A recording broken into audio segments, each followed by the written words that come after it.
You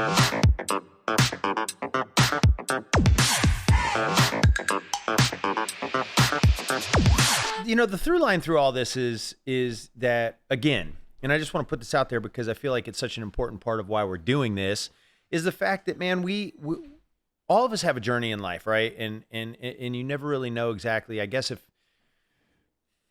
you always have a plan in life, and us being Christians, we always kind of hold loosely to that plan, right? To allow for God's hand to be at work, and right. Which is oftentimes you don't really know where that's going to go, right? Mm-hmm. And it mentioned so often in the Bible to to plan, but not to try and not to worry and mm-hmm. not try and control your life, right? Not control where you're going in the future. And for me in my life, especially, I've learned that the future can be such a ghost that's just lurking out there to scare you most mm-hmm. of the time. And it's so much safer, and it's so much more biblical, in my opinion, to live in the moment, right? This is all, yesterday's gone. We don't ever get an opportunity to see yesterday again. Mm-hmm. We don't know what's happening in the future. And so often, if we dwell too far out there in the future, we get a lot of anxiety, fear, and worry. Yes. Mm-hmm. And obviously you can think about good things that are maybe coming in the future, but most often when you think about the future, the first several things that pop up are that fear, anxiety. How am I going to do that? How am I going to send my kids to college? How am I going to whatever? And so we're reminded so often that today, this moment is all we have. And this all and God is sovereign. And this is all we're guaranteed, right? Yeah. Like we're not guaranteed that we get to wake up tomorrow. Right. So we have this moment. And in this moment, it's the goal is obviously winning souls for Christ, but living in the moment, in the journey you're on, and finding the little dots and blessings along the way today, and then in the journey, and to recognize that God being sovereign, He knew before I was born that I was going to come into the world the day that Peter Francisco, all of those things. He knew I was going to be 6'6". I didn't know that.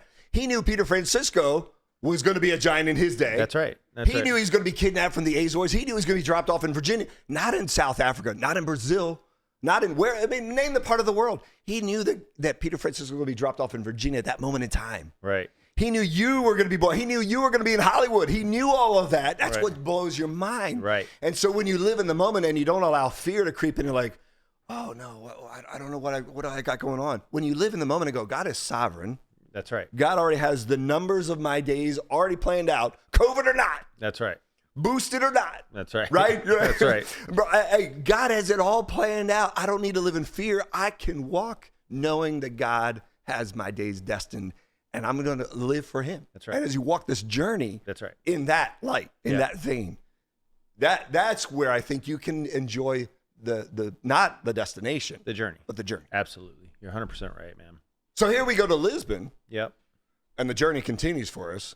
We land in Lisbon. You get some clippers. Get some clippers. Fix my head. Fix your head. Yeah. Get to see the beautiful city of Lisbon, which is awesome. Gorgeous. Get to walk in the same square that basically Peter's family fled from. Where the king lived back in the 1700s. And man, you go to Europe and you stand in places like that and you really feel like, wow, how different things were over there and how new our country still is compared to all that. And man, you get such a sense of just how different it was back then. It really puts you in the place of like your novel, or puts you in that spirit of like, man, this is bizarre how there was a king and he could dictate whatever he wanted to, and the people had to listen. And so you stand and much of the squares and stuff are all the same as they were back then. And so it is awesome to be there. It was surreal. The castles are beautiful. There's a beautiful castle right just above the city of Lisbon. Yep. Looks out. I mean, that is incredible. Yeah, castles everywhere, which are beautiful. Beautiful. Yeah. Cascais, which is like the beach town of Lisbon. Yeah. We went and hung out there. You climbed the rocks. It's just amazing. But one of my favorite parts of that journey was going and meeting with the king of Portugal, the Duke of Braganza. Right. So they invite him and his wife, the queen, essentially, they invite us to dinner, to a private club. Yeah. To a private club. Brian shows up in like T-shirt. He's like flexing his muscle, you know. I think I had a collared shirt on, but it was short sleeve. We don't have a picture here. We'll show it up on. We'll put it on social media. Yeah. Oh, we're not gonna show it here. I don't think we have it here. Oh, with the okay. Well, yeah. So that's my favorite part. We're in this private. It's a private club in Europe, and I'm terrible at private stuff. Yeah, I'm he's not highfalutin like that. Highfalutin. I don't own a suit except the one that I got married in. And yeah, so we show up there, and I'm like, wow, this is insane. Like totally private. It's the Duke of Braganza, which if there was still a king. True. Today, we need to clarify that. He would be the king of Portugal, but obviously he's just a descendant of what was the king. Yeah, he's essentially the heir to the throne, like the Queen of England. Right. Yeah, right. That's it's just the Portuguese.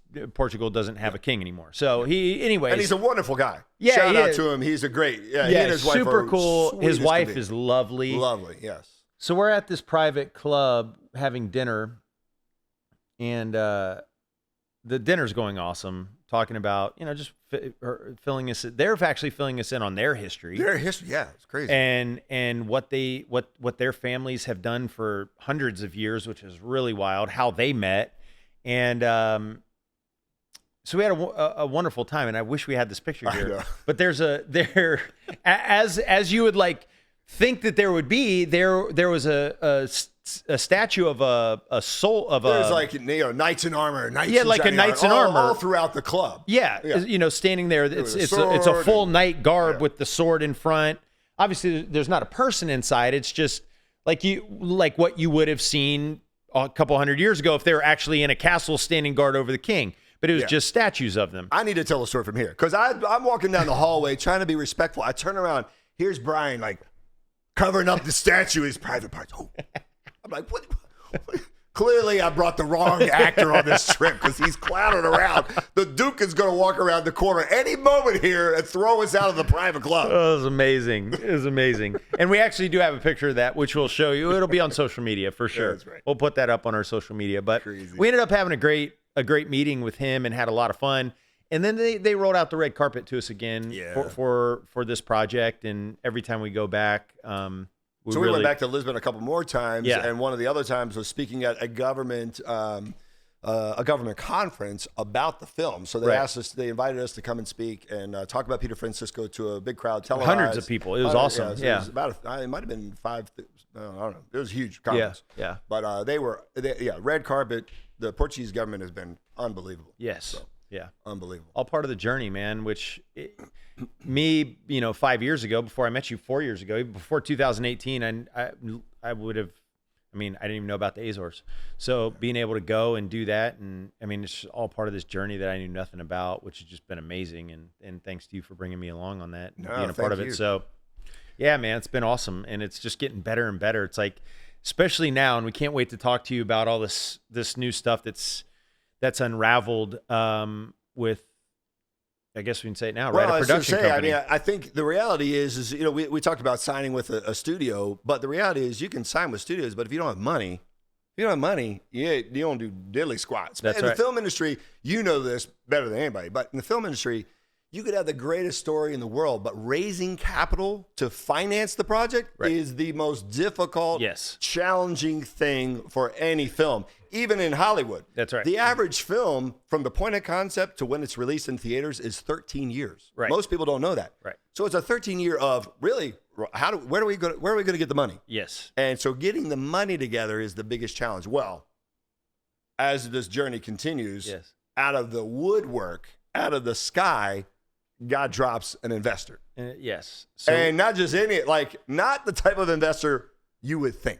Right. For a Portuguese American story. That's right. That's right. An investor with a heart and a passion for freedom and to tell a story that is freedom first, who just fell in love with this character, man. And a couple of months ago, we had no idea that that God had this guy in store, and which now you'll get to meet. So you just have to stay tuned for the next episode. Yeah, the journey has been amazing, and we want to invite you guys along. So click the subscribe button. Hit it now. Yeah, that's right. Hammer it. A few times.